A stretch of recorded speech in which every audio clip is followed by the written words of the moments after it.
Obrigado, Pablito. Eu tenho que confessar que a sua performance cantando é muito melhor do que atrás da bateria, viu?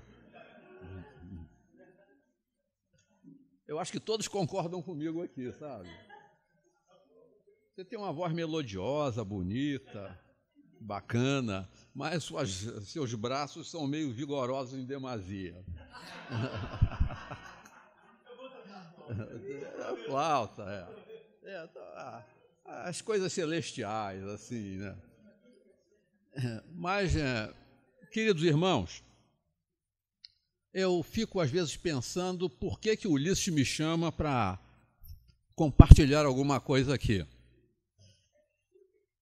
Ele já me conhece, sabe, das minhas fragilidades, dos meus limites, mas ele teme em continuar me chamando para dizer alguma coisa. E eu confesso a vocês que o tema que ele atribui nesse período, nessa jornada de Páscoa de 2018, não é um dos temas aos quais eu estou mais afeito. Eu tenho que aprender muito. Eu quero confessar a vocês que toda estrutura de cuidados ela é muito mais complexa do que eu poderia pensar, fazer, imaginar e trabalhar, e muito menos teorizar, muito menos falar sobre isso com muita segurança. Por isso eu queria pedir a cooperação de vocês em todo o tempo para a gente trocar as figurinhas aqui. Eu sei que aqui eu tenho muitas pessoas com larga experiência, como pastores ou não, né, nessa linha de cuidados. Ainda que eu reconheça que a igreja ela é tipicamente uma estrutura de cuidados. Deus a fez assim. Então eu queria extrair da palavra de Deus alguns elementos para que eu pudesse ir compartilhando com vocês. Então, aqui eu tenho um reverendo convertido do islamismo, colega meu, pastor Ângelo, obrigado, pastor Ulisses, Juan, e talvez mais o pastor Carlos, talvez mais alguns líderes que eu sei que estão aqui e que têm desenvolvido ministérios no campo do cuidado. Então, eu vou tentar. O tema foi matizado em 3 grandes momentos. Eu acho que a gente poderia colocar um 4º momento, eu vou tentar integrá-lo no 3º, e vocês vão ver aí a minha ideia, aquilo que eu estou tentando pensar aqui, mas, por favor, me ajudem, me corrijam e ampliem as ideias. Não tenham medo de participar quando vocês julgarem pertinente isso. Então, por favor. 3 pontos de partida. Todo mundo consegue ver? Não? A gente tem que dar um jeito nisso. Porque se vocês não verem nada, vamos dar um jeito.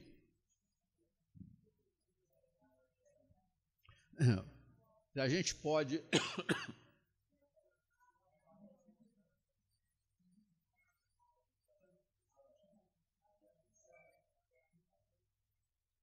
Isso. Melhor assim? Ainda não. É igual a salvação, não é? Somos salvos, estamos sendo salvos e seremos salvos, não é? A gente chega lá. Espero que...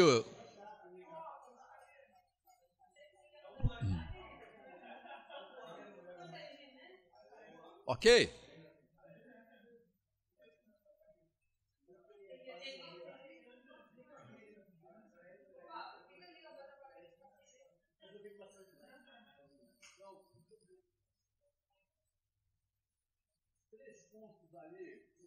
Eu estou utilizando,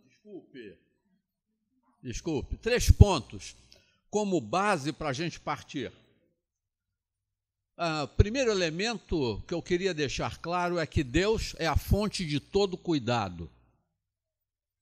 Esse texto de Jó, a grande tragédia hebraica, ele levanta essa questão quando ele faz com seus amigos uma discussão. Vocês não conhecem até os animais reconhecem que há uma fonte de cuidado, e essa fonte de cuidado é Deus. Quem não sabe que a mão do Senhor fez isto? Na sua mão está a vida de todos os seres vivos e o espírito de todo o gênero humano. Aqui a gente tem aquele elemento base de um sistema teológico que é chamado teísmo. Há duas grandes abordagens teológicas daqueles que creem na ação de Deus como Criador. O primeiro sistema é o deísmo, é a teoria de que Deus criou e deixa a natureza fluir ao seu bel prazer. O segundo sistema, aquele que eu penso que é o correto, é que Deus não simplesmente criou, mas Deus cria e Deus mantém. As mãos de Deus permanecem sustentando todo o universo. E se Deus tirar as suas mãos do sustento do universo, aquilo que nós conhecemos, por exemplo, como leis físicas, elas deixariam de existir e o caos voltaria. É a mão de Deus que mantém tudo funcionando. Esse é o primeiro princípio.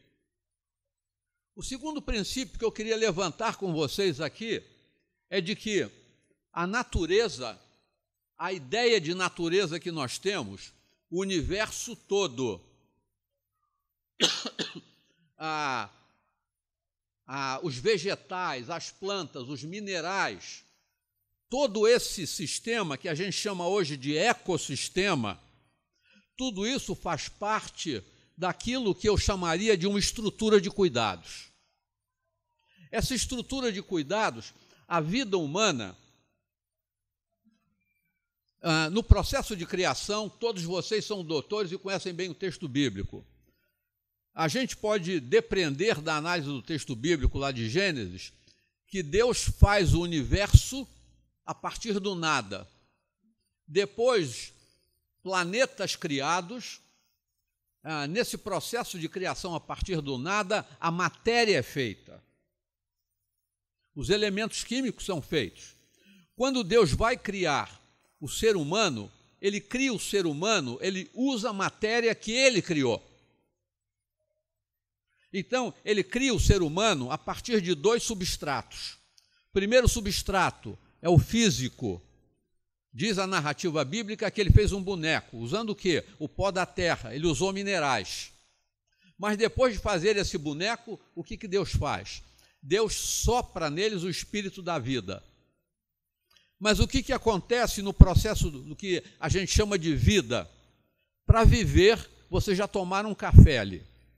Vocês já comeram frutas. Eu encontrei uma linda menina que quer manter-se bela, mas não tinha comido uma fruta hoje de manhã. E eu a fiz comer uma fruta. Ela escolheu melão. Eu vou atribuir a ela mais uma outra fruta daqui a pouco, para que ela se mantenha bela. Pepino, por exemplo, faz bem à pele. O que eu quero dizer com isso? Em toda a estrutura da natureza, Deus criou o quê? Uma estrutura de cuidados. Tudo que você precisa para viver vem da terra. Tudo que você precisa para viver em termos espirituais vem de Deus. Você percebe isso? Você entende isso? Você consegue aqui, quando você anda meio fraco, você precisa tomar alguns medicamentos, complexo vitamínico. O que você tomou agora? Complexo vitamínico. Ele está ilustrando. O que ele está tomando? Elementos que estão na natureza. Por quê? Porque a natureza é uma estrutura de cuidados. Você não sobrevive sem ela. Quando você era criancinha, você ruía telha ou tijolo lá na sua casa, se lembra disso? Estava barrigudo, entende? Você estava nutrindo aquelas tênias e aquele etc. que você carregava, que fazia você ficar mais pesado, não é? Então, por quê? Porque você estava demandando esses elementos no seu organismo. Terceiro elemento, quando Deus diz, não é bom que o homem esteja só, o que Deus queria dizer com isso? Há mais um elemento na estrutura de cuidados que a gente precisa ter. Deus, então, escolhe a mulher. ele esculpe a mulher. E aí você tem o primeiro poema da natureza humana, o primeiro poema que o homem fez sobre esse planeta é aquele quando Adão olha para Eva e diz: eis aqui, osso dos meus ossos, carne da minha carne. E eu imagino Adão de queixo caído olhando para Eva. Nunca tinha visto beleza maior. Ele já tinha visto as estrelas, a lua, o sol, as árvores, tudo mais, mas agora ele vê o que há de mais belo sobre o planeta, uma mulher. Não vou ganhar aplausos, não, das meninas? Poxa vida! Depois dessa puxada de saco, não é? O Ulisses deu aqui um atributo feminino comum. Ele disse: minha esposa é complicada, como todas as mulheres, não é? Então, esse é um atributo feminino. Agora, o Ulisses não ganhou aplauso, né? Então, você percebe 3 elementos comuns a partir dos quais a gente poderia depreender. Nós fomos criados para cuidar. A mulher foi criada para cuidar do homem e da natureza junto com ele. O homem foi criado para cuidar da esposa e da natureza junto com ela. A esposa é uma estrutura própria de cuidados. A narrativa bíblica diz que Deus coloca o homem no jardim do Éden, Deus já cria um local belo e coloca o homem ali para quê? Para cuidar. Beleza precisa ser trabalhada e cuidada. A gente não pode perdê-la. Por favor, mais um. Então a gente podia, agora, pegando os objetos de cuidado, tanto homem quanto mulher têm como grande responsabilidade cuidar da natureza. Eles foram colocados para cultivar. O vocábulo cultivar aí, ele nos remete a isso, tratar, trabalhar a terra e a natureza. Criados para cultivar, para cuidar do outro, e cultivar no outro valores e qualidades, e também criados para cuidarmos de nós mesmos. Nós respondemos por cada um de nós. Então eu preciso cuidar de mim mesmo. E é o que a gente vai tentar desenvolver na jornada de hoje aqui. Mais um, por favor. Não, volta ali, me desculpe. Vocês acham que vale a pena? Eu queria pegar, pelo menos, no terceiro elemento, o texto de hoje. Você está com a Bíblia aí à mão? Então, acho que vale a pena a gente fazer algumas das leituras aqui. O texto de Eclesiastes é um texto conhecido, mas vale a pena, a gente só aplica esse texto, regra geral, à ideia da juventude. Mas nenhum de nós, nem Carlos, nem eu, nem Ângelo, podemos esquecer que nós fomos jovens um dia. Não somos mais, mas fomos, não é? Então, dá para a gente...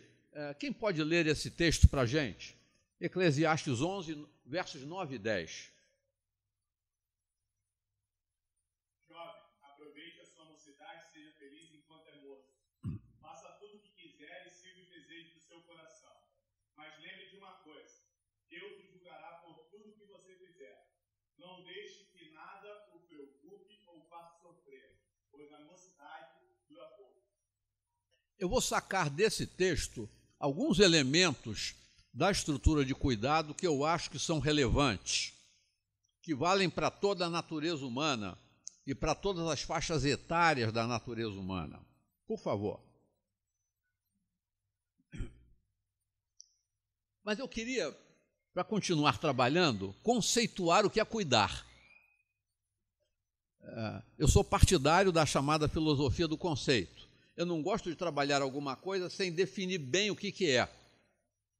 Se você não concordar, quiser melhorar aqui o conceito, por favor, dê a sua contribuição. Mas me parece me parece que a gente poderia partir daqui. Cuidar seria assumir conscientemente, porque Deus nos fez à imagem e semelhança dele, seres pensantes. O ser humano é o único ser que tem autoconsciência, ele é capaz de se analisar. Então, assumir conscientemente responsabilidades pelo bem-estar de alguém. Esse alguém pode ser eu mesmo, ou pela integridade de alguma coisa, dentro dos limites estabelecidos por Deus em sua palavra. Como nós estamos trabalhando aqui numa perspectiva cristã, eu quero estabelecer os limites de cuidado dentro daquilo que a Bíblia me diz. Porque você vai ver, em toda ação humana, nós podemos resvalar para algumas implicações além daquilo que é correto. E o padrão nosso é a palavra de Deus. Então, a palavra de Deus que vai dar os limites de cuidado para nós, e do que é cuidado e do que não é cuidado.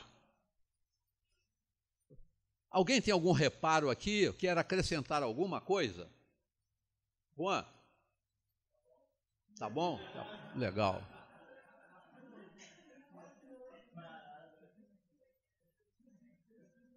Vitor? Perfeito? Bom, agora eu vou falar com alguém mais sincero. Ângelo. Drica. Não, veja bem, eu estou construindo conhecimento junto com vocês. Eu não estou propondo aqui um conhecimento fechado. Bispo Carlos.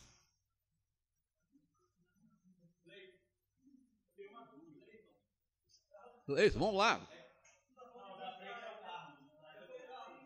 Também são dois Carlos? Ah, tem dois? Tá, Carlos 1, Carlos 2. Pronto, está resolvido. O que você coloca aqui? Gente, eu estou falando sério. Eu estou querendo conhecimento, eu estou querendo crescer. Ok, vamos lá. Olha aqui, a voz da sinceridade. Não, a dúvida é porque o cuidar é só algo consciente. Porque eu vejo que às vezes a gente tem atitude de cuidado para as pessoas, mas às vezes quase que automático. Às vezes até um atributo da pessoa ser cuidador. E quando ela menos percebe, ela está fazendo algo que ela não deveria fazer, mas porque ela entende que aquilo seria cuidado. Até uma coisa que o senhor falou, que a palavra de Deus vai nos dar parâmetros para saber o que é cuidado e o que não é cuidado. Mas eu acho que isso não se confunde, às vezes, instintivamente. A pessoa, eu estou com a minha esposa, vai acontecer um acidente, eu a protejo. Isso eu não fiz de forma consciente. Eu fiz quase por alguém, vamos falar que é reflexo, é instinto. Ou quando eu faço isso por alguém que eu não conheço. Né? Vou ajudar uma pessoa, não sei, alguém que se acidentou, você quer parar para ajudar aquela pessoa, para cuidar. Não sei se é só consciente.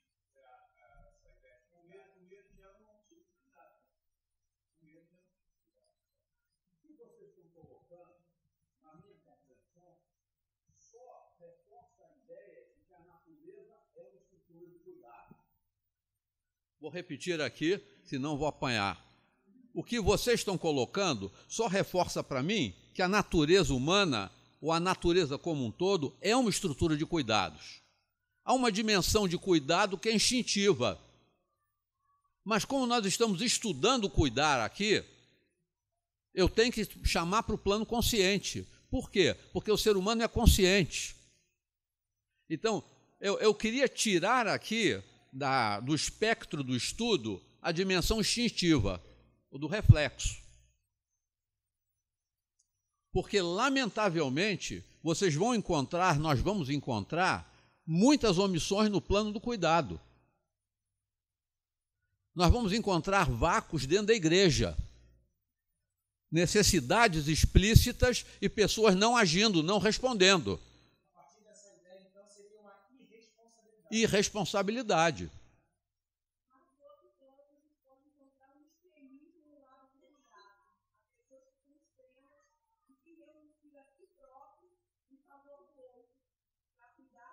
Perfeito. A gente vai chegar nesse ponto como uma distorção. Então, mas o que você colocou, Ulisses, e bem colocou, é o fato de que Deus mobiliza toda a natureza para o cuidado, até no plano do instinto. A proteção de alguém, no momento de crise, não é? No momento agudo, ela evidencia isso, que Deus nos criou para cuidar. Mas a tragédia do pecado começa a bloquear isso, de alguma maneira. Então, a gente tem aqui, eu tenho que refletir mais sobre esse conceito e prometo fazer isso para a gente poder aprimorar. Vamos passar um pouquinho. Eu vou tentar,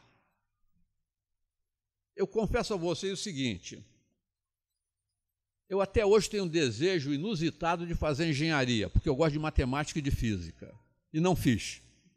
Então eu gosto muito de sistematizar o conhecimento, resumir, colocar em esquemas. Na minha idade, Deus não vai me dar mais essa oportunidade, mas eu vivo sonhando com isso. Então, eu vou propor uma tabela na qual a gente vai estudar aquilo que você levantou. O que é um cuidado responsável, o que é um cuidado deficiente ou um não cuidado, o que é um cuidado excessivo, em 3 planos ali. Então, o objeto do cuidado e os efeitos desse cuidado ou não cuidado nesses planos todos aqui. Eu vou tentar construir isso aí. Mais um, por favor. No cuidado pessoal, vamos voltar para aquele texto que nós tomamos, lá de Eclesiastes. O primeiro princípio que eu queria colocar, e aqui agora eu começo a focar o chamado cuidado pessoal. A gente não tem muito escrito sobre isso, até porque boa parte da construção do pensamento e do ethos cristão, ele se deu no sentido de banir esse elemento da natureza, o princípio do prazer. Deus nos criou para o prazer. O prazer é alguma coisa legítima. E esse texto, ele reforça isso para a gente. A alegria é uma expressão de prazer. Aliás, na versão, eu estou usando aqui uma versão que é chamada a Nova Almeida Atualizada. Quem é do Betel, a gente vai ter o lançamento dessa nova versão lá no Betel no dia 12 de abril, de manhã, 9 horas. Então, alegra-se jovem na sua mocidade, e que o seu coração lhe dê muita alegria nos dias da sua juventude. Ande nos caminhos que satisfazem ao seu coração prazer e agradam aos seus olhos. Saiba, porém, que de todas estas coisas Deus te pedirá contas. Afaste do seu coração a mágoa e remova do seu corpo a dor, porque a juventude e a primavera da vida são vaidade. A ideia é que o tempo passa, então desenvolva uma vida em que haja alegria, em que haja o prazer. É interessante que a gente tem alguns prazeres na infância, a gente tem alguns prazeres na adolescência, outros prazeres na juventude, prazeres na idade madura e prazeres na velhice.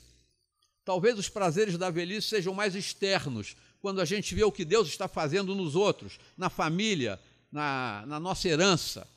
Mas é interessante, a vida humana é uma vida que foi criada por Deus para o prazer. E a gente não deve fugir dessa perspectiva de prazer.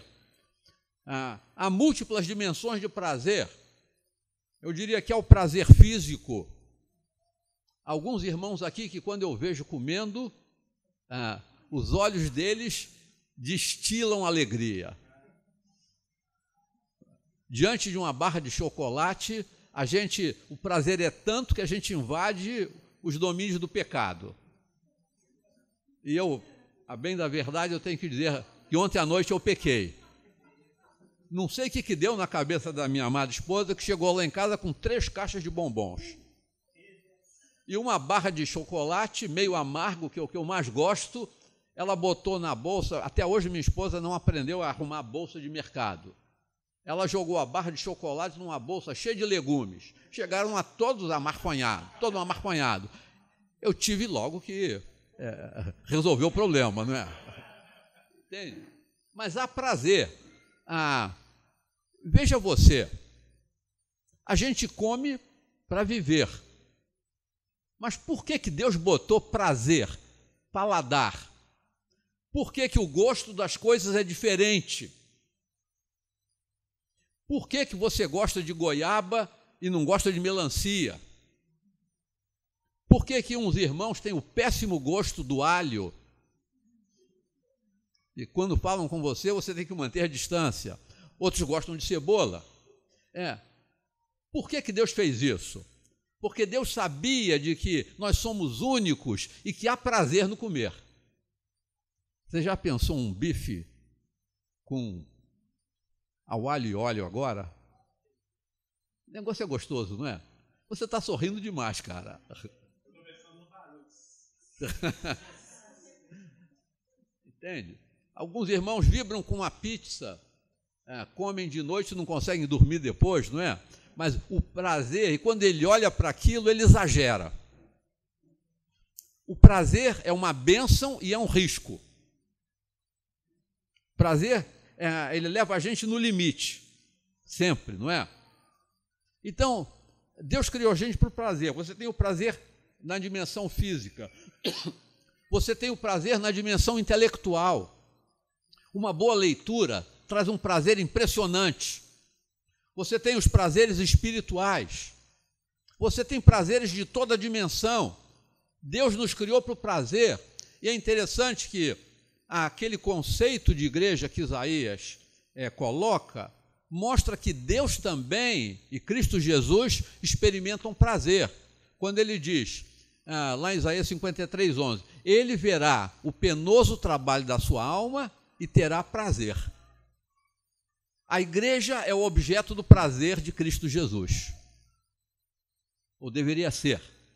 Percebe, então, a lógica do prazer? Prazer é vida. Deus tem prazeres e nós temos prazeres. Somos criados à imagem e semelhança dele. Então, o primeiro princípio, eu diria, é de um hedonismo santo. A busca de um prazer que é dentro do limite daquilo que Deus coloca. Você não peca. Eu ouvi de um camarada que, depois de uma relação sexual com a sua esposa, ele se ajoelhava para pedir perdão a Deus. Cara, você é tolo demais. Se ajoelha e agradece a Deus e pega ânimo para uma segunda oportunidade. Ora, Pinóia, isso é bênção de Deus. Que é coisa melhor no plano físico. Eu estou vendo um monte de irmãos aqui balançando a cabeça. Você não peca não, irmão. Segundo princípio.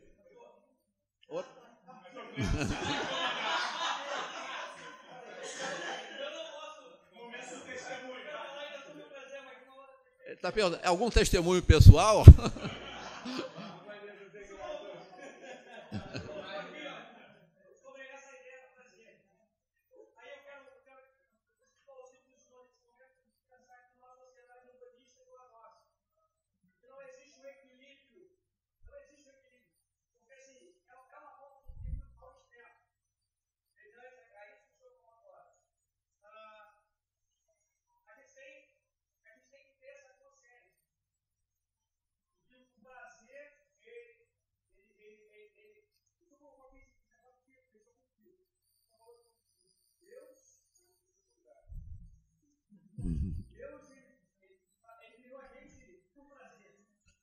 Nós somos criação para o prazer dele. Quando você encontra lá para a glória dele, o que significa isso? Para o prazer dele.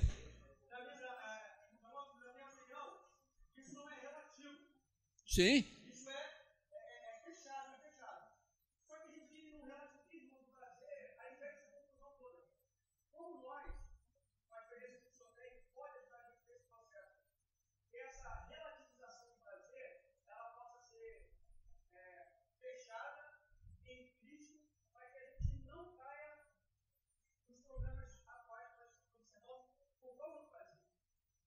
Exatamente, nós não temos só um princípio. Eu vou propor 4 para vocês. Os 4 princípios têm que estar conjugados. Se a vida, qual é o problema da sociedade que a gente vive? Nós estamos vivendo numa sociedade cuja âncora está realmente no hedonismo e no prazer. É uma sociedade do culto ao corpo. E o que a gente está vivendo? Todas as pragas desse princípio do prazer isolado e na cabeça de tudo, está levando a sociedade a uma autodestruição. Há um filme não evangélico.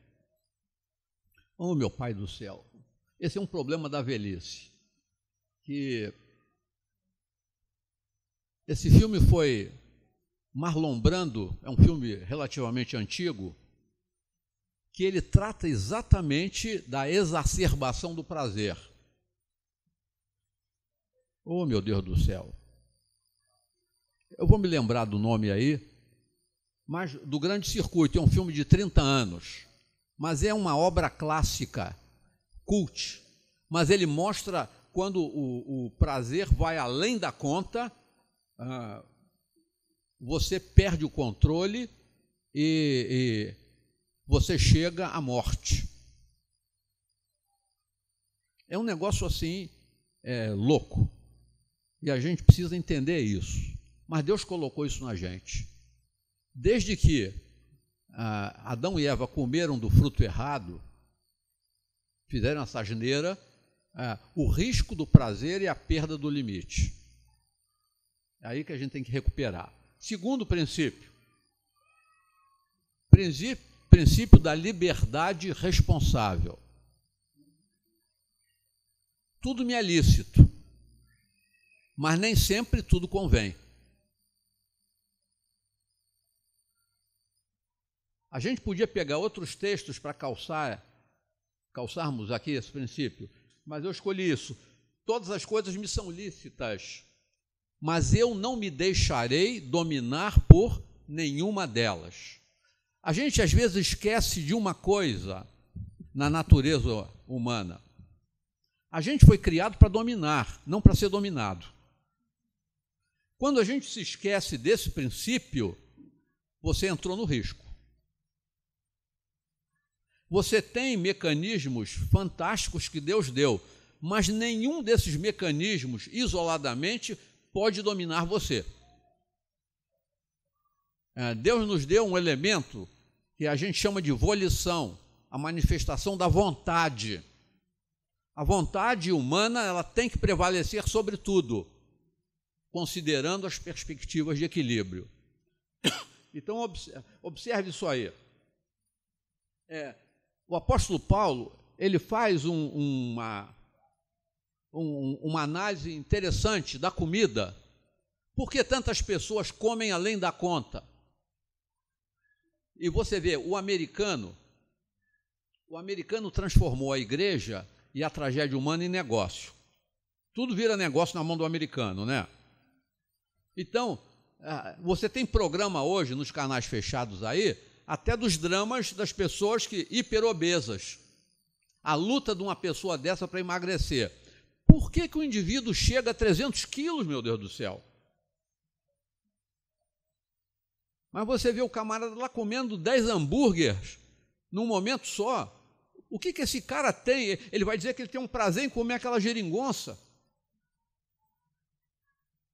Você pode comer um hambúrguer, mas você não pode comer 10.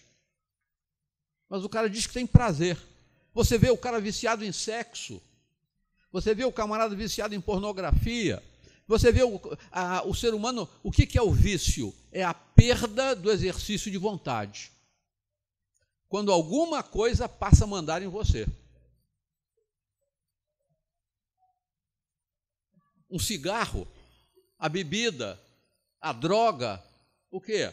Você abre mão do senhorio e algum terceiro elemento assume o senhorio na nossa vida. Vocês veem, ontem foi uma tarde A tristeza passou pelo meu coração. Quem conhece lá um pouco da nossa história, quando minha filha casou com Jeremy, quando eles voltam da lua de mel, eles têm 4 filhos em casa já. Claudinho, um deles, que todo mundo conhece, que trabalha lá com o pastor Ulisses, ajuda lá na cantina. Havia o Anderson, havia Paulo e um quarto que eu não me lembro agora o nome. O Adílio veio depois, tinha um outro antes. O Adílio veio substituir isso. Mas olha que coisa interessante. Ontem me bate lá o Anderson. Betel estava trancado, ele gritou lá no portão, o meu fiel escudeiro Emídio me avisou, estão gritando seu nome, não sei quem é que deu o seu nome para esse camarada, ele disse que é Anderson. Quando eu chego lá, quem é o Anderson? Foi um dos filhos do Jeremy e da Carol. Falei, o que houve? Ele fedia. Ele disse, eu estou vindo de Bangu, passei 1 ano preso. Falei, Anderson, mas o que houve? Ah, foi uma acusação falsa de 157. Como eu não conheço o código. Ele disse, mas o que é 157? Roubo. Mas não foi eu que roubei. Falei, tá bom, você não roubou. Mas onde você estava quando você foi acusado? Você estava no local indevido. Anderson deixou de morar num apartamento no Meier para se emburacar numa favela. Uma pessoa em sã consciência, no pleno exercício da vontade, faria uma troca dessa natureza? Ele abandonou um lar, ele foi criado sem pai e sem mãe, ele passou a ter um pai e uma mãe, ele passou a ter o sustento, ele passou a ter tudo em volta, pessoas o estimulando a estudar. Quando eu olhava para a cara dele, eu confrontava com a imagem que eu guardo do Claudinho, que mora com a gente até hoje. Bem arrumado, ainda que tenha um cabelo meio esquisito para o meu gosto, mas com uma namorada crente, pensando em casar, fazer tudo certo. O retrato do Anderson e o retrato do Claudinho. O que ocasionou tudo isso?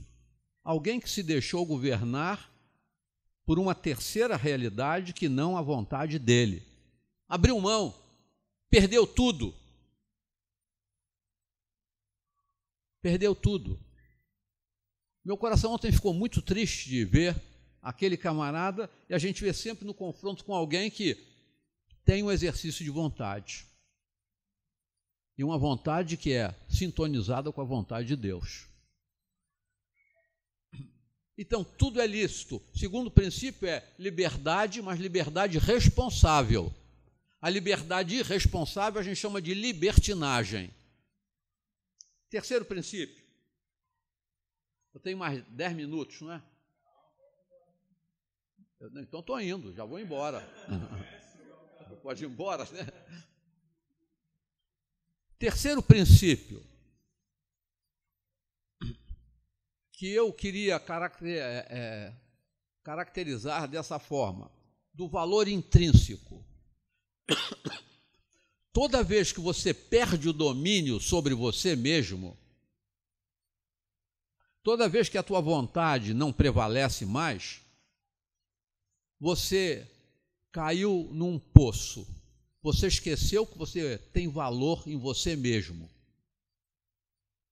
Será que vocês não sabem que o corpo de vocês é santuário do Espírito Santo, que está em vocês, e que vocês receberam de Deus, e que vocês não pertencem a vocês mesmos, porque vocês foram comprados por preço?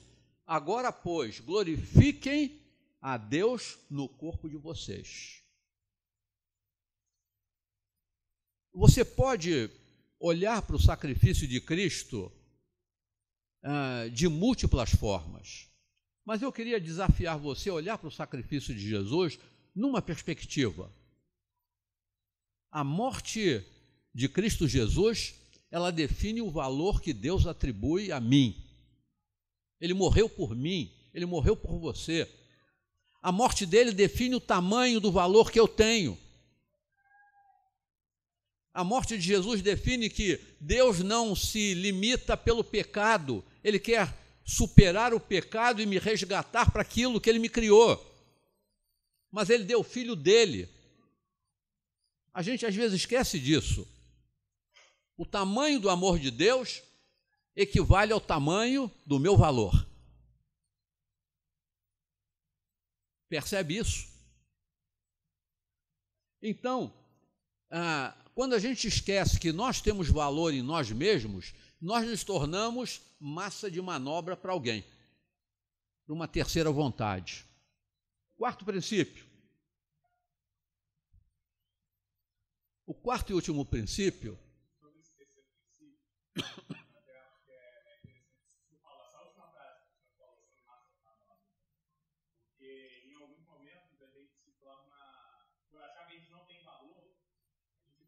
Uma pessoa que dá algum tipo de valor para a gente se torna refém dela.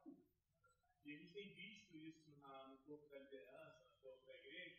Pessoas que, por não entenderem isso, acabam se tornando refém de relacionamentos, refém de histórias de relacionamentos, porque elas não conseguiram encontrar esse valor. O valor intrínseco dela. Quem atribui valor a mim não é uma pessoa que está do meu lado,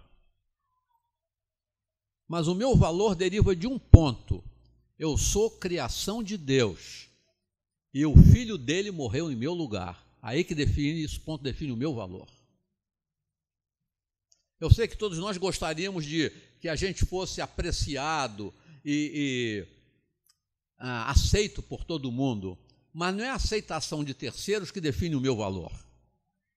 Pode chegar o dia na sua vida que ninguém te aceite, mas o teu valor não pode entrar em xeque por isso.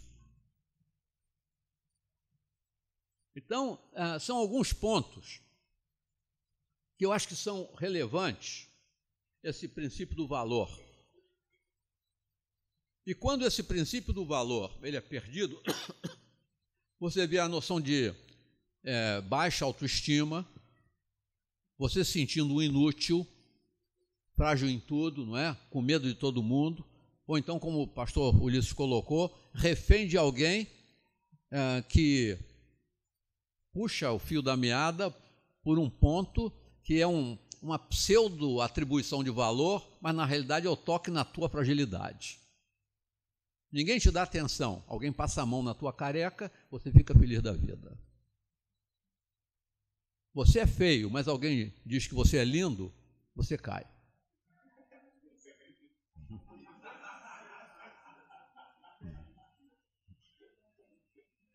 Entende? Quarto princípio.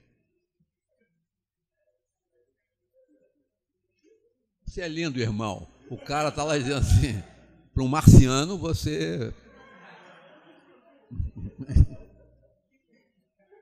O quarto princípio é o da prestação de contas.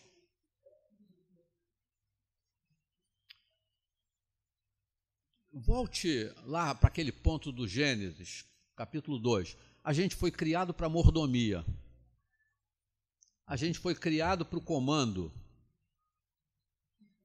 Mas se o comando foi atribuído a nós, significa que um dia a gente prestará contas.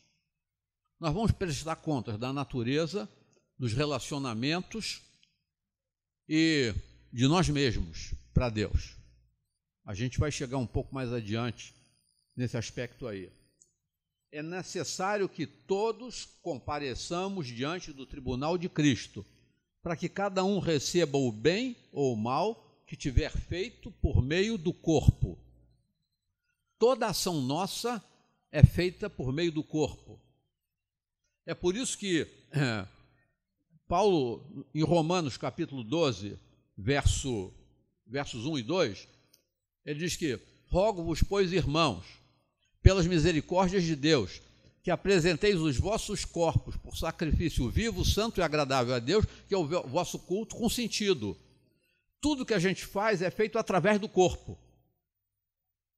A sua palavra vem através do corpo. Você não falaria se você não tivesse mais um corpo. Se fala porque tem um corpo, não é? Você socorre alguém porque você tem um corpo.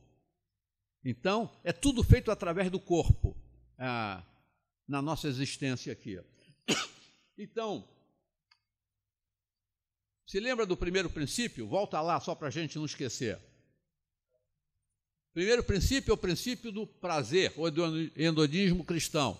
Segundo princípio, da liberdade responsável. Eu sou livre, mas nem tanto, não é? Terceiro princípio, do valor intrínseco. Quarto princípio, da prestação de contas.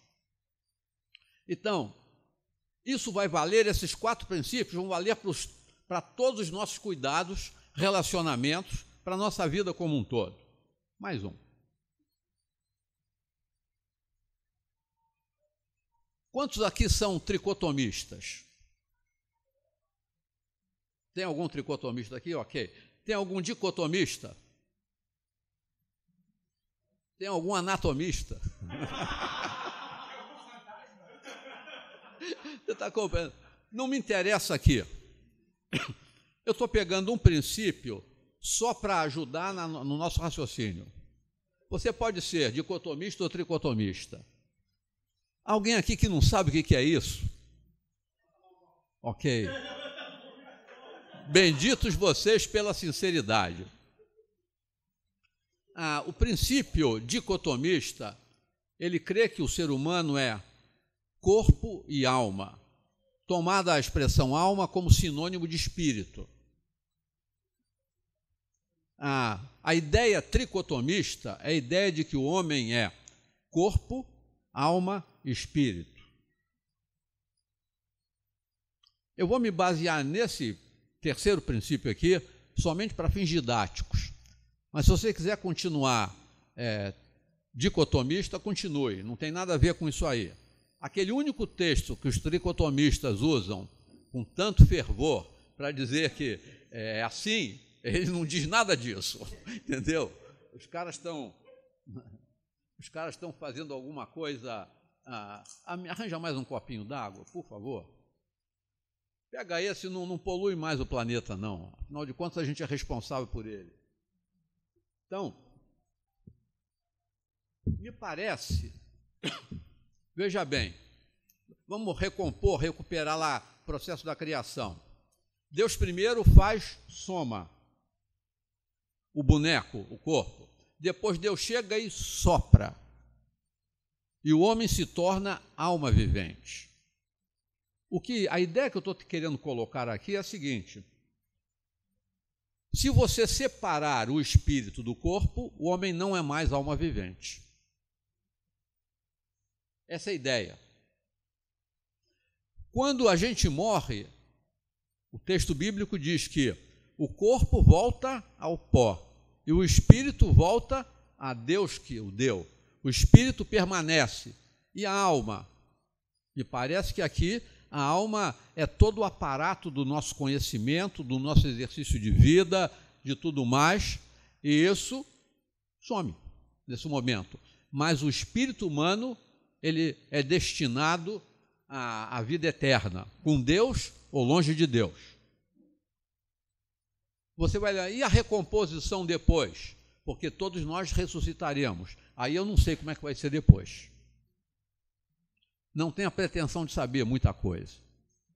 Então, me parece que o ânima, a psique, ela está ali, naquela interseção. É o que me faz andar, pensar, agir, né? É o espírito que Deus soprou no meu corpo, nessa carcaça magra aqui. Mais um.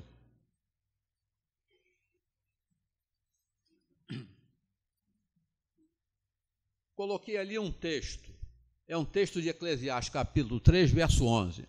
Tudo fez Deus formoso no seu devido tempo.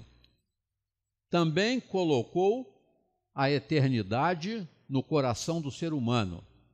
A eternidade no coração do ser humano é o espírito que Deus me deu, é o meu espírito, porque o meu espírito é eterno.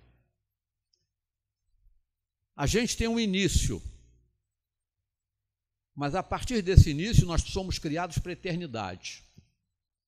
Vou usar um termo aqui, eternidade pregressa e eternidade futura, se a gente pudesse utilizar. Eu não tenho eternidade pregressa.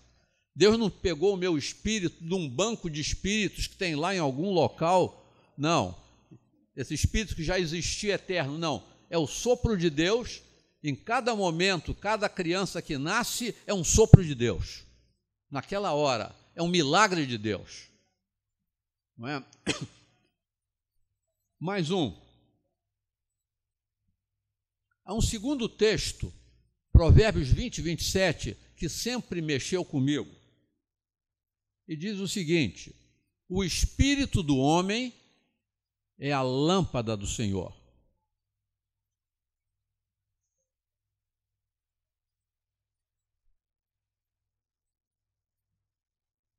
Eu compartilhei num congresso aqui uma experiência que eu tive, eu vou repeti-la, e que todos os pastores têm enfrentado, ou pessoas que aconselham, cuidam de pessoas, sobretudo pacientes terminais.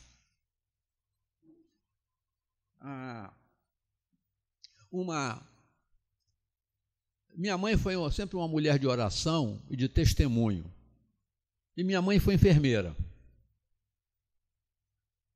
E um dia eu perguntei a ela, como é que a gente lida com uma pessoa que está em coma? E naquele momento minha mãe me deu uma orientação, disse, ministre ao espírito dela. Eu não entendi aquilo. Até o momento em que nossa igreja fazia um retiro espiritual, o pior retiro de toda a minha vida, que foi junto com uma outra igreja, foi uma tragédia, um pastor maluco, desmiolado, que levou um bando de marginais e... Não. Juan é um santo. Aquele foi um retiro infernal. Mas a gente foi para uma escola, eu não vou dar o nome da cidade, que senão vocês que são bisbilhoteiros podem bater lá.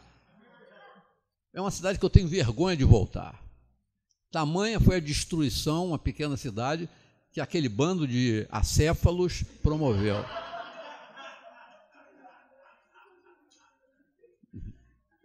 Vocês estão rindo? 4 noites sem dormir? Mas olha só, eu tinha ido previamente visitar o local. E quando eu chego lá, era uma escola pública do município, eu sou atendido pelo administrador da escola, que era um homossexual, daqueles que têm uma placa na testa. Fui bem atendido, respeitosamente atendido, e vim embora. Mas quando eu chego, tempos depois, voltando para o local, agora com a igreja, eu comecei a matutar, meu Deus do céu, estou chegando para um local que é gerenciado por uma pessoa que tem um comportamento que o leva à perdição. Eu não falei nada para esse cara. Eu não testemunhei para ele naquele momento. Ele sabe que eu sou pastor, ele me recebeu bem, eu fui tratado do uso do espaço. Mas eu não fui direto com ele. Aquilo me deu uma angústia ao chegar naquela localidade. E quando eu piso lá, minha primeira pergunta, quem me recebeu foi uma outra pessoa, eu disse, cadê fulano? Ele disse, ué, o senhor não soube? Ele teve um problema cardíaco, está internado na UTI de um hospital aqui, numa cidade próxima, porque essa localidade era muito pequena.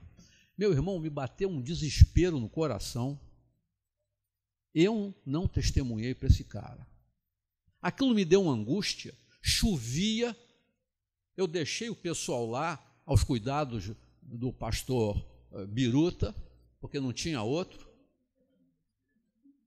Tinha um seminarista do Betel com a gente, eu fui lá para aquela cidade, para o hospital, cidade também pequena. Eu entrei, fui direto para a UTI, vou até o leito daquele camarada, aquele cara agora inerte ali, respirando, mas em coma. E disse, o que eu vou dizer para esse cara? Como é que eu vou me reportar a ele? E aquela palavra da minha mãe veio ao meu coração. Ministro é o espírito dele. Peguei na mão daquele camarada e comecei a falar para ele do amor de Deus.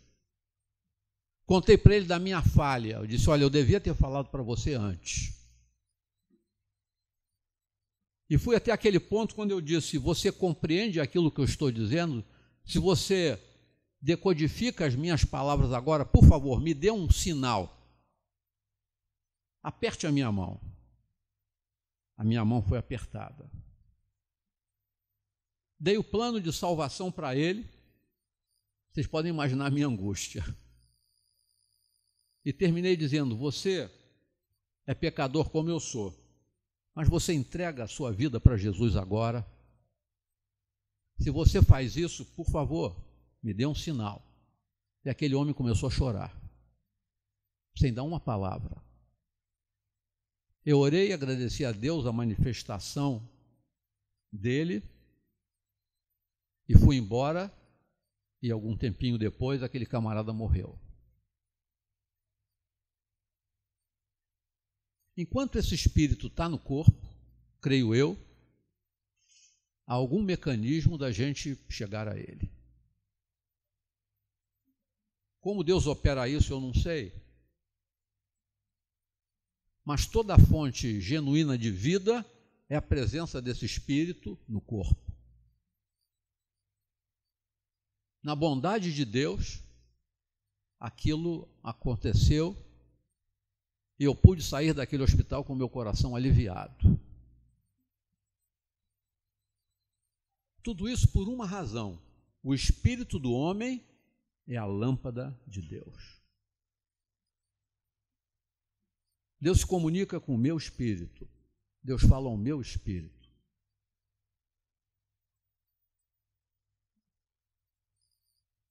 Esferas do cuidado, aqui. Meus irmãos, somente para mapear, primeira dimensão de cuidado, se Deus me deu esse corpo, com todas as falhas que ele tem, eu preciso cuidar dele. Você precisa cuidar do seu corpo. Seu corpo é patrimônio que Deus colocou nas suas mãos. Você não tem o direito de ser negligente com essa dimensão patrimonial. Você é mordomo do seu corpo. Você pode negligenciar o seu corpo de múltiplas formas. Você pode negligenciar o seu corpo fazendo mau uso dele. Você pode negligenciar o seu corpo não usando como deve usá-lo. Você pode negligenciar o seu corpo fazendo um uso exagerado dele.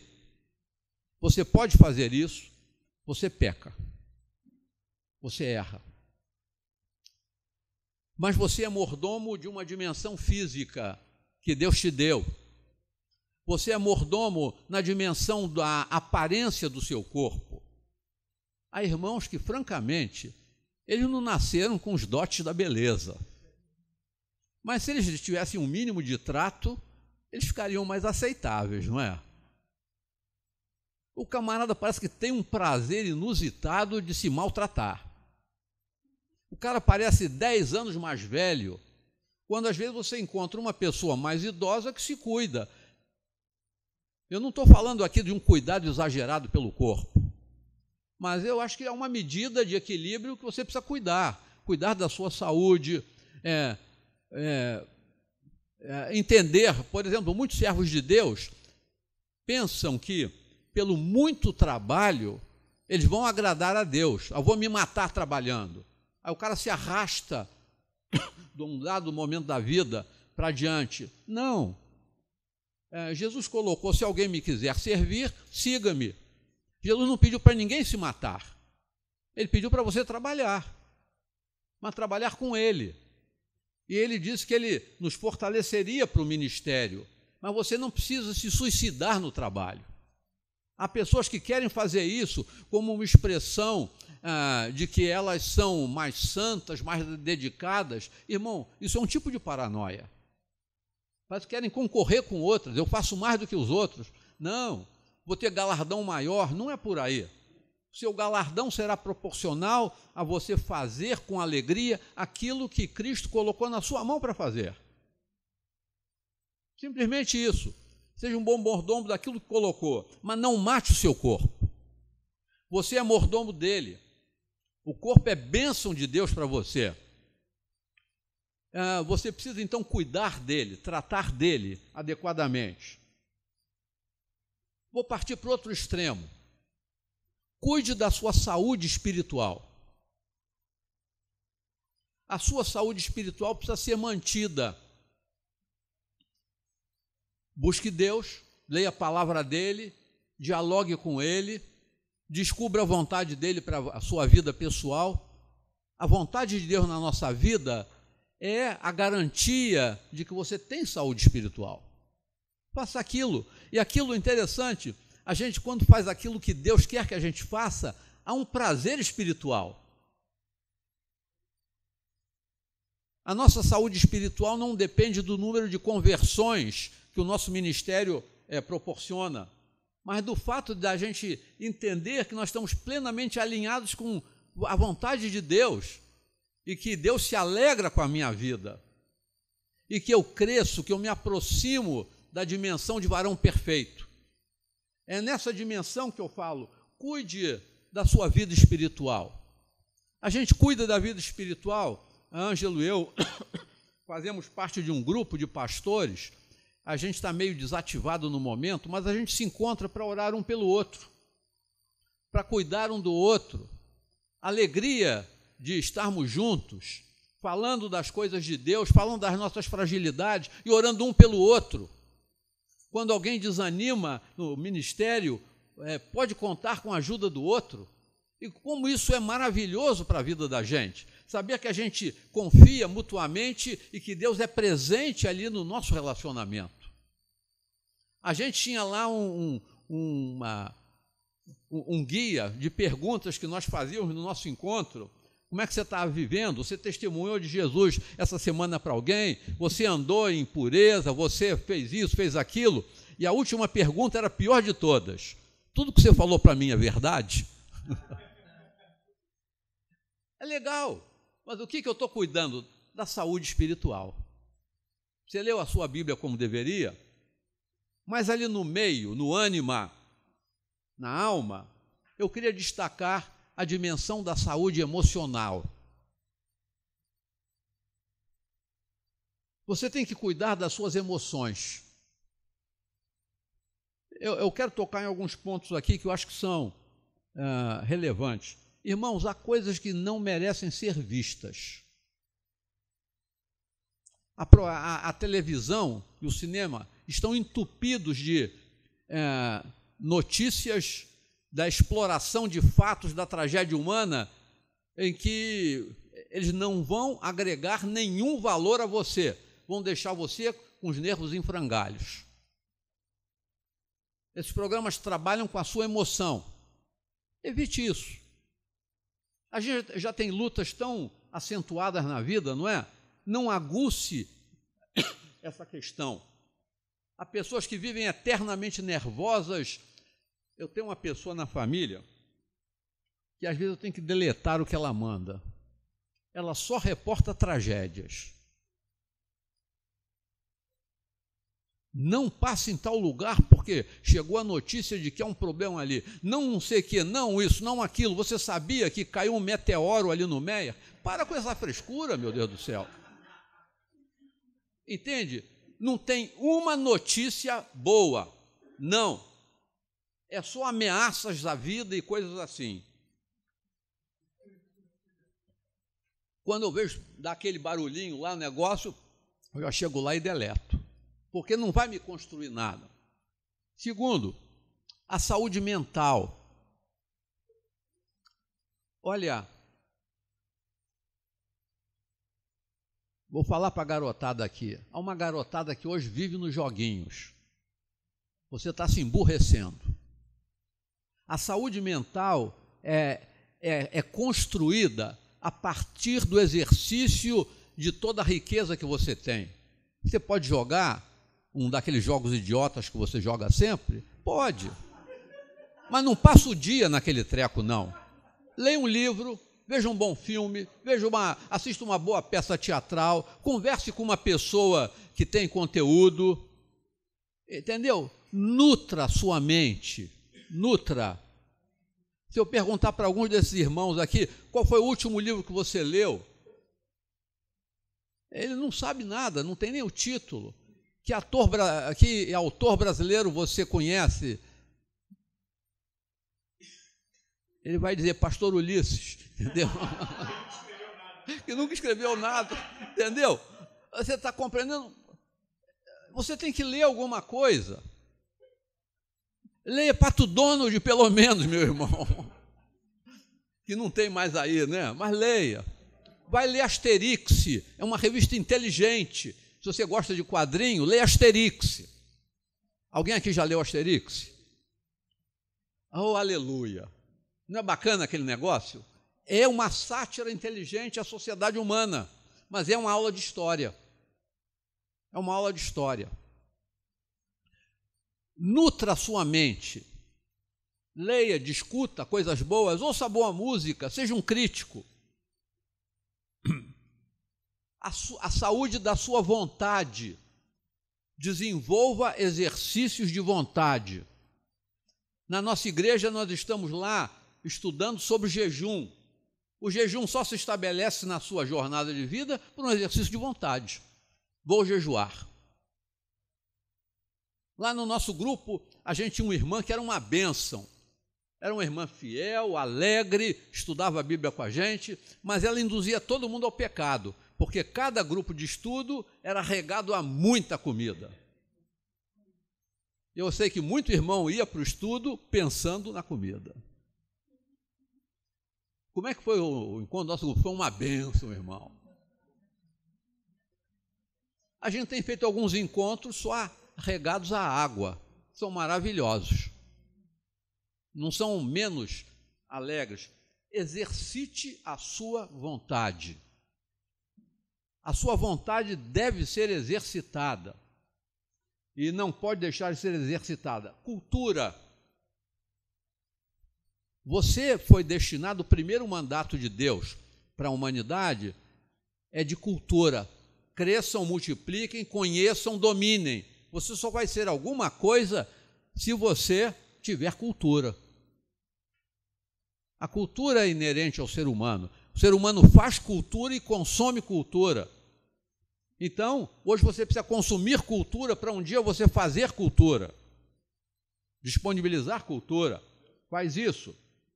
Saúde do trabalho. Eu sei que a gente está num momento dramático da nossa história aqui no Rio de Janeiro, que a gente não tem muita oportunidade de trabalho.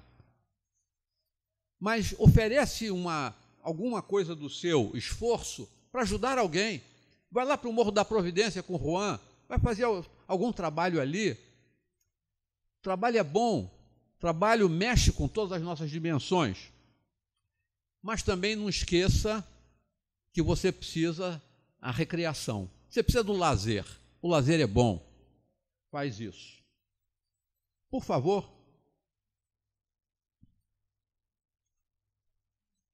Aquele ponto que você levantou, minha irmã, reverenda, me parece que a gente pode ter níveis para a gente parar aqui e encerrar. Você tem um cuidado pessoal que eu chamaria de cuidado responsável. O que ele produz? Saúde e equilíbrio. O cuidado responsável me leva a uma vida em que eu atendo a todas as dimensões do ser. Meu espírito é nutrido, minha alma é nutrida, meu corpo é nutrido.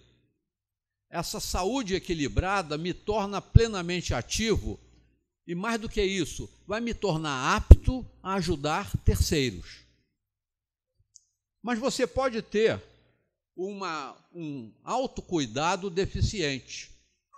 Se ele é deficiente, em algum momento, você vai fraquejar em muitas coisas. Você tem ali desequilíbrio, você tem doença, se for no plano físico, você pode ter doença emocional, doença mental e doença espiritual. E é interessante, há muita gente que chega na igreja com doença espiritual, mas passa a vida com essas doenças, porque tem marcas tão profundas que não deixa vencer. E eu quero dizer que essa estrutura de cuidado deficiente sobre todas as coisas é um pecado. Eu não tenho dinheiro para uma academia. Vai caminhar. Mas eu tenho medo de ser assaltado. Se o assaltante chegar, sai correndo, você vai acelerar o teu processo metabólico, não é? Então, tire proveito de tudo.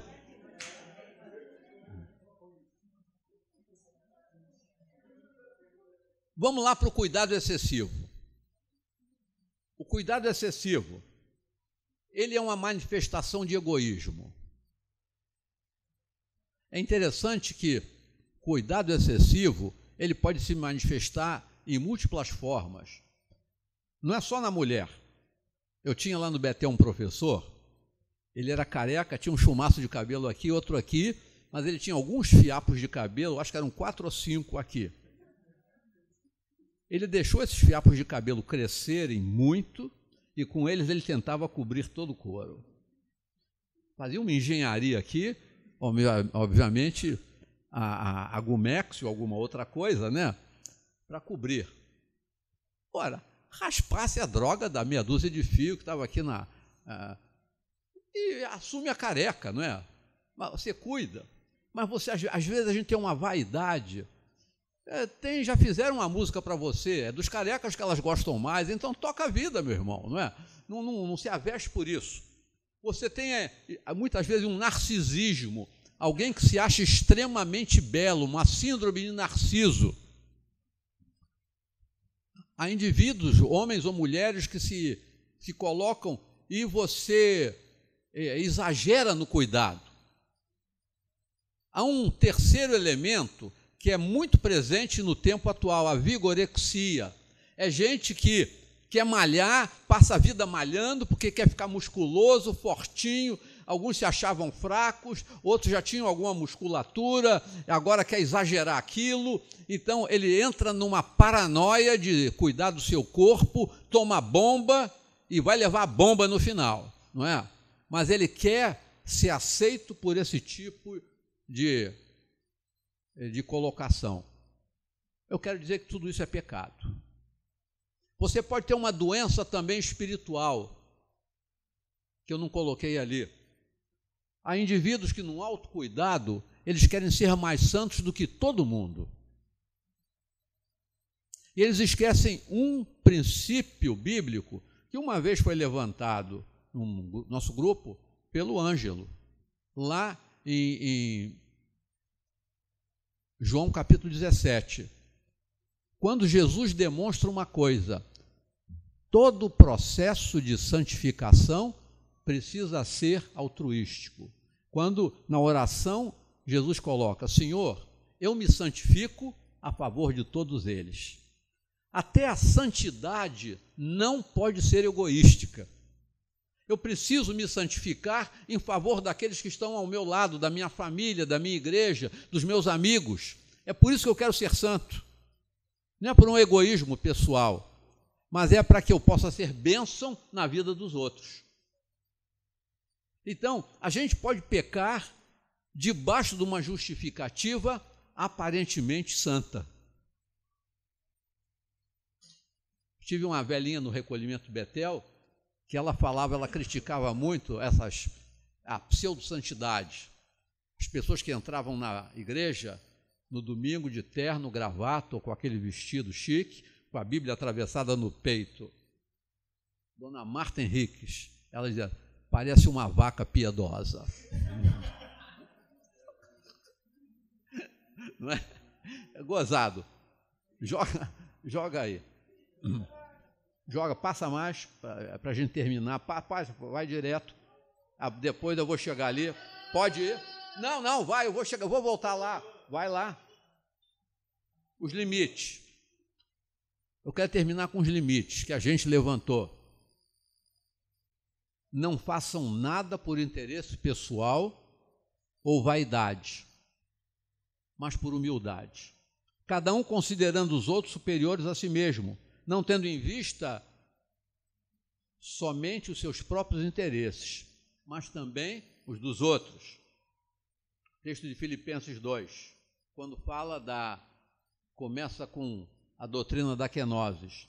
Mas pela graça que me foi dada, digo a cada um de vocês, não pense de si mesmo além do que convém. Há um limite para eu pensar sobre mim. Não exagere. Você pode pensar demais sobre você, achar que você é o máximo, mas há pessoas que ficam pensando só sobre elas e acabam deprimidas, porque você é tão ruim que aí dá depressão, não é? Então cuidado para você não cair num buraco desse, não é?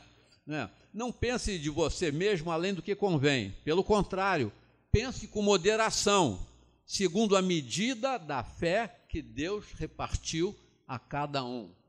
Deus dá fé a todos nós para que o meu cuidado pessoal, o meu pensamento sobre mim mesmo seja equilibrado.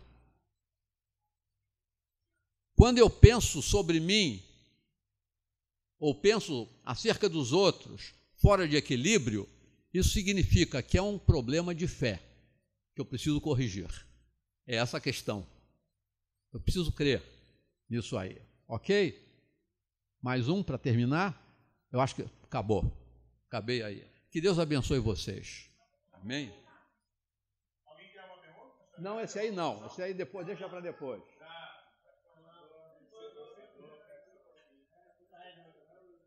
Ok, a gente estourou o tempo.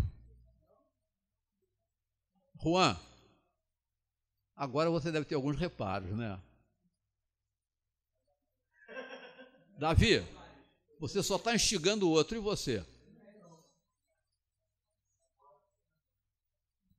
Alguma coisa, irmãos? Uma pergunta, baseada nesses dois textos. A irresponsabilidade no cuidado do outro se torna uma falta de cuidado pessoal. Cuidar de mim está ligado a eu cuidar do outro. Eu creio que sim, de múltiplas formas. Eu creio que sim, porque, irmãos, a gente colhe o que planta. Não dá para fugir disso. Se você quer ler e quer pegar um texto maravilhoso sobre cuidado mútuo, pegue aquele livro Discípulo Radical, do Stott, que foi o canto do cisne dele. O penúltimo capítulo tem o seguinte título: Dependência. Todos nós somos dependentes. O mundo de hoje quer vender a ideia de que a gente é independente. Não sou. Eu preciso do meu pastor. Eu preciso de cada um de vocês. Os olhos de vocês sobre mim são os olhos de Deus sobre mim. A gente pode ter momentos em que a gente precisa de uma ajuda de palavra, física, financeira, múltiplas coisas. E o Dr. Stott, ele coloca isso como penúltimo capítulo no livro dele. A última lição que ele aprendeu, grande lição da vida. O último capítulo tem um outro título bonito: Adeus. Mas ele entendeu, quando ele cai, ele era um solteirão, autossuficiente, no seu cuidado pessoal, mas ele cai, se quebra, ele é levado para um hospital. E já idoso, ele entra num processo depressivo. E aí ele descobre o valor do cuidado pessoal, que ele nunca tinha recebido, através de uma enfermeira. A gente precisa um do outro. Às vezes uma pequena palavra de ânimo, às vezes um olhar, às vezes um abraço, às vezes a oferta de alguma coisa singela, e muitas vezes nada disso, mas somente a companhia já representa muita coisa. A gente descobrir que não está sozinho. Por isso nós precisamos uns dos outros. A companhia já é uma relação de ajuda. imprescindível. Eu me lembro do dia que Edson Tinoco perdeu o filho num desastre. Você quer momento mais doloroso do que você chegar no Instituto Médico Legal para reconhecer o corpo do seu filho que morreu? Que já não é mais. E naquele momento a gente pode dizer: olha, eu vou lá fazer isso. Com uma companhia preciosa. Como no dia em que meu pai morreu, um amigo me fez bem. Ele não me deu nem uma palavra, mas a presença dele me fortaleceu. Cuidado a pessoas silenciosas, que cuidam muito melhor do que pessoas alto-falantes. Isso é maravilhoso. Que Deus abençoe você. Que você trabalhe isso bem. Amém?